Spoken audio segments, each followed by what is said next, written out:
Bienvenue à tous dans cette nouvelle vidéo. On se retrouve sur la deuxième vidéo analyse sur le type glace, le type sélectionné pour cette semaine, du coup, jusqu'à ce qu'on fasse tous les types, du coup. Et du coup, j'ai déjà parlé des meilleurs Pokémon de type glace disponibles par génération, en parlant un petit peu du type comme à chaque semaine. Et là, on va faire les pires Pokémon de type glace disponibles par génération. Et comme le type glace est le pire type stratégique du jeu, la plupart sont déjà très mauvais, donc il n'y a pas vraiment à chercher bien loin. C'est des Pokémon très mauvais qui vont se battre en duel. On commence et on part tout de suite avec la première génération, et c'est l'Oclas qui est le pire en première génération. Il a des stats qui sont tout simplement pas ouf. Il a un bon bulk, mais c'est pas vraiment adapté à son type au glace, qui est mauvais, qui possède des faiblesses extrêmement gênantes. C'était le même type que Crustabri qu'on a vu avant. Et puis surtout, il a un moufoule de soutien restreint, pas de bonne capacité de soin, et il fait pas grand chose. Il a pourtant un move pool offensif correct, mais il a pas de bon moyen de se booster. Son seul accès c'est Danse Draco, mais son move pool offensif physique est limité, donc il a pas vraiment d'utilité sur le terrain. Ce Pokémon est très mauvais, en plus il est lent, et ça a l'avantage pas nécessairement non plus. Voilà, donc du coup, il atteint la 139e place du ZU, 0,05%, ce qui est assez triste évidemment. En deuxième génération, on l'avait vu pour la vidéo précédente, on le revoit cette fois. Cas d'oiseau, puisque c'est le seul en deuxième génération de disponible de type glace, avec des stats extrêmement mauvaises. Son type glace vol qui défensivement est très mauvais évidemment, avec la fameuse double faiblesse au piège de roc notamment. Alors au niveau de ses talents, il en a deux qui font pareil. Il a agitation qui booste son côté offensif, mais vu les stats qu'il a déjà de base, c'est quand même très mauvais évidemment. Il a pas un mauvais move pool, mais bon voilà, si les stats ne suivent pas, c'est évidemment très compliqué. Du coup, c'est ça. En troisième génération, le pire type glace, c'est Oniglali, et de très très loin, avec des stats mauvaises partout, 80 dans toutes les stats, l'accès à Lunatic, mais qui est banni dans les sous-tiers, qui est quand même un excellent talent. Les deux autres talents sont pas ouf, et surtout son move pool est extrêmement limité. Il a quelques trucs, mais vraiment pas des masses. Il est très prévisible et il est vraiment mauvais, avec un type glace pur en plus de ça. Et il atteint que la 207e place du Zedus. C'est quand même un sacré record. Je crois même que c'est le pire de ma vidéo. Donc voilà.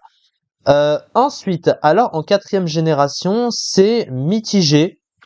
Parce que en ZU, finalement, il y a un Pokémon qui n'est pas classé là, mais il y a quand même un Pokémon très mauvais. Alors c'est soit Blizzardroid, soit Motisma Frigo, mais du coup c'est Motisma Frigo. Alors pourtant c'est pas le pire dans les faits, puisqu'il y a quand même Motisma Ventilateur qui normalement est le pire, parce que lui, son type électrique glace est fort offensivement, évidemment. C'est un des meilleurs combos de double type du jeu, et sur des stats c'est très fort, avec les stats de Motisma qu'on connaît, même s'il y a certains points qui sont pas ouf. Alors le truc c'est que son move pool offensif se limite quand même à pas énormément de choses, mais il a quand même des choses très utiles. Après, évidemment, il y a les fameuses faiblesses assez habituelles. Il a des faiblesses extrêmement gênantes. Les trois types super efficaces sur le type acier, la faiblesse au piège de roc. Donc voilà, puis le manque de vitesse et le bulk à la Motisma avec les 52 PV. Voilà, donc pour ça qu'il ne se démarque pas. Et il atteint que la 164e place du PU avec 0,18%. Ensuite, en cinquième génération, c'est donc Polagriff qui est le pire. Alors Polagriff, qui a malgré une stat d'attaque de 130, qui est quand même énorme, mais à côté des stats qui sont pas folles, un bulk pas ouf, et une très mauvaise vitesse pour un Pokémon offensif, des talents qui sont situationnels ou dépendants d'un climat, donc en l'occurrence ça dépend soit de la grêle, soit de la pluie, et son type glace pure l'avantage pas trop, et puis il a pas vraiment plus de couverture, surtout qu'avec un monotype pour un type offensif, un Pokémon offensif, c'est vraiment pas incroyable. Après, son pool offensif est pas mauvais, il a des trucs utiles et adaptés à son potentiel offensif, mais ça ne l'arrange pas plus que ça, malheureusement. Et la 124e place du classement en ZU avec 0,12%, c'est évidemment très mauvais. La sixième génération, du coup, et il s'agit de Dragmara, qui est le pire Pokémon classé. Il atteint la 137e place du ZU avec 0,39% des usages.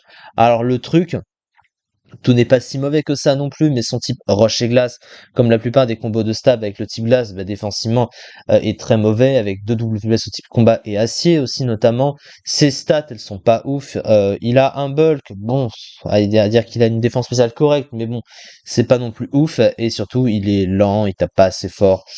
Et il a quand même accès bon, à Refrigerate, hein, qui lui donne des attaques supplémentaires, surtout l'accès à Hyper Voice notamment, qui prend le type glace, qui se booste avec le stab, etc., qui passe les clones aussi notamment, voilà, qui a un petit intérêt supplémentaire avec quelques capacités, mais malgré ça, il ne se démarque pas, comme j'ai pu le dire avec son classement.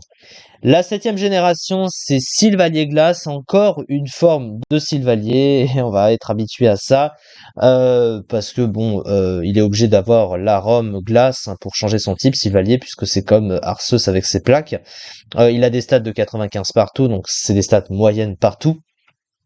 Et du coup, bah, changer le type du Pokémon pour mettre un type extrêmement mauvais, l'obliger à avoir un objet pour ça, et du coup, bah, il peut pas tenir d'autres objets, donc c'est vraiment pas incroyable, donc il est très mauvais.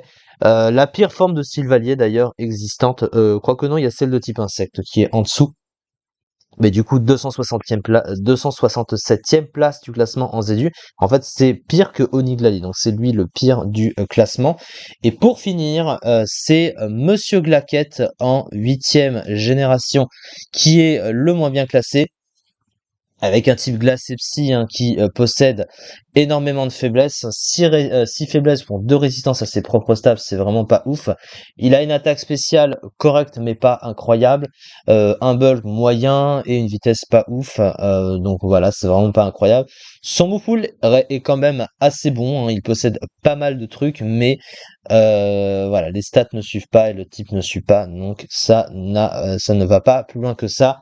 Et bah, les talents sont pas ouf, hein, aussi malheureusement. Il atteint que la 104e place du ZU avec 0,3%, donc c'est évidemment très mauvais. Du coup voilà, je ne suis pas allé, voilà, j'ai pas eu besoin d'aller très très loin pour les analyses, pas aller trop dans les détails pour pas que ça dure longtemps. Du coup c'est ça pour cette vidéo, et ce qui nous fait finir avec la petite analyse classique sur le type de la semaine. Et du coup, demain, nous aurons la tier list sur les Pokémon de type glace à faire. Et bah, les vidéos, du coup, seront diffusées dans la semaine. Alors, ce sera pas demain, peut-être. Je pense que c'est à partir du milieu de semaine, mercredi, etc. Enfin bref, je verrai. Merci beaucoup de m'avoir suivi. Et à très vite pour une prochaine vidéo.